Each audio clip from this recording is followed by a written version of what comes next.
of multiple investigations by intelligence agencies, by Congress. That was clear a year ago. It's actually a lot clearer now that before we published it, as we knew then. Important elected officials, intelligence agencies were investigating this document. When we talked last time, that was a subject of some dispute, and a lot of people, I'm not sure if you said this, but a lot of people on the right said, this is an irrelevant nonsense document. Now, what I see on Fox News in particular is that this document was central, arguably too central, to the FBI investigation. I think that's clearly established now. Yeah, I think you're right. I mean, you're absolutely right. It was central. It looks that. I mean, to the extent we know, and there's a lot we don't know about its role in this investigation, but it sure seems like that's right.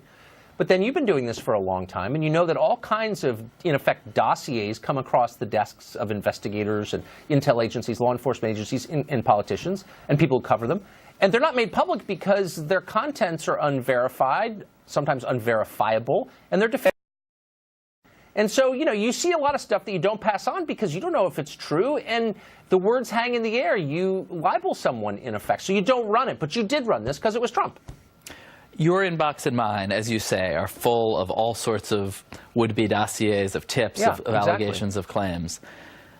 They are not full of documents that are being briefed to the President of the United States, to the President-elect of the United States, being fought over in an intense tug-of-war by intelligence officials. That, for instance, imagine covering the week that we just had, right? Imagine covering the Simpsons testimony to the Intelligence Committee, the battle between Feinstein and Grassley, in a situation in which you were not allowed to, in which you had no idea what they were fighting about. I mean, I just think that it's hard, that Americans would have a lot of trouble understanding the last year without this document. But you're making a retroactive argument. I mean, I guess I would argue this was true at the time. The dossier was a piece of dark matter that was pulling the FBI, that was pulling Harry Reid.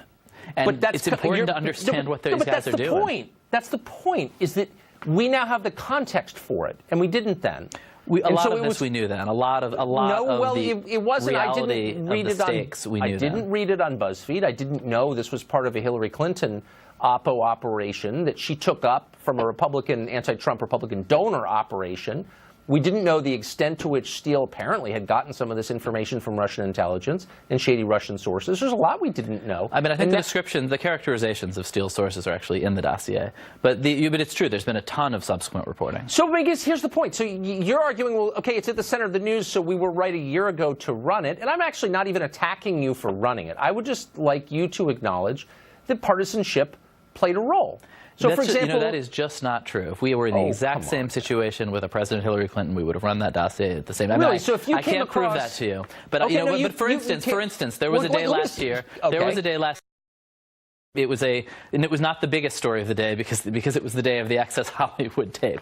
But also on that day, we were the first to report on the substance of Hillary Clinton's speeches.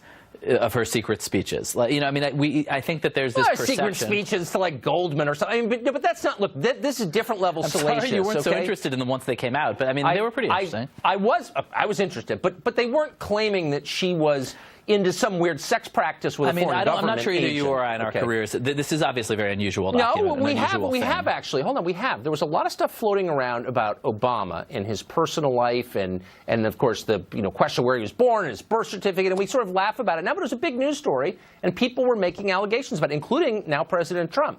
If you came across a dossier in the middle of the Obama administration that laid out in some detail how he was born in Kenya and had a weird personal life, you would never run that because.